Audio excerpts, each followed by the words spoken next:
Lepas tu kita ke kubur kuah yang masuk dah.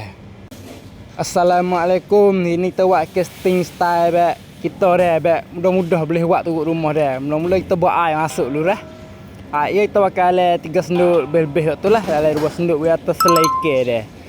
Lepas tu kita berserang akar pakcik ataupun akar tumat dah.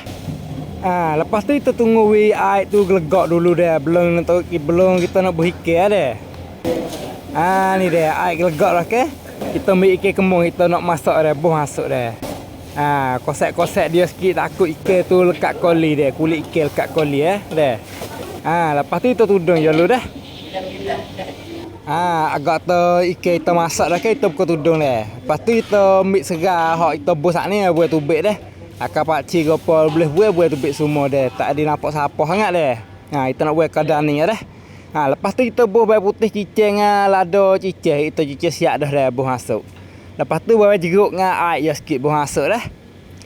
Lepas tu kita kucah-kucah sikit biar tu bawang tu dengan lada tu rata molek dah. Sebab itu nak biar masak dah. Lepas tu kita bersakar ataupun gula dah. Agak-agak dah. Lepas tu air cicak. Air cicak ni kita bakar dalam 2 sudu kot tu lah dah. Ni 2 sudu kita bakar dah. Agak-agak ikan pula dah. Lepas tu kita perlu daun pakcik ataupun daun tumat dah.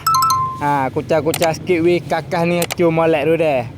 Lepas tu jangan lupa tolong tekan like, tekan share, tekan tiktam kita tak dah. Ni taruh ni boleh dah ni. Lepas tu kecak tengok rasa lah mana dah. Agak terasa cukup kita nak dah ke kita buh A5 masuk. A5 ni kita bakal dalam 2 sudu kat tu lah. Kalau piau bahan masa buh lebih sikit dah. Belum nak buat A5 je lupa katuk gas dulu dah. Katuk api tu dah. Kucah-kucah apa dah A5 tu rata molek dah. Lepas tu cak kali lagi tengok masa tu cukup lagi. Agak tu cukup dengan kita nak dah ke kita tangguh berpinggir dah. Tengok tu.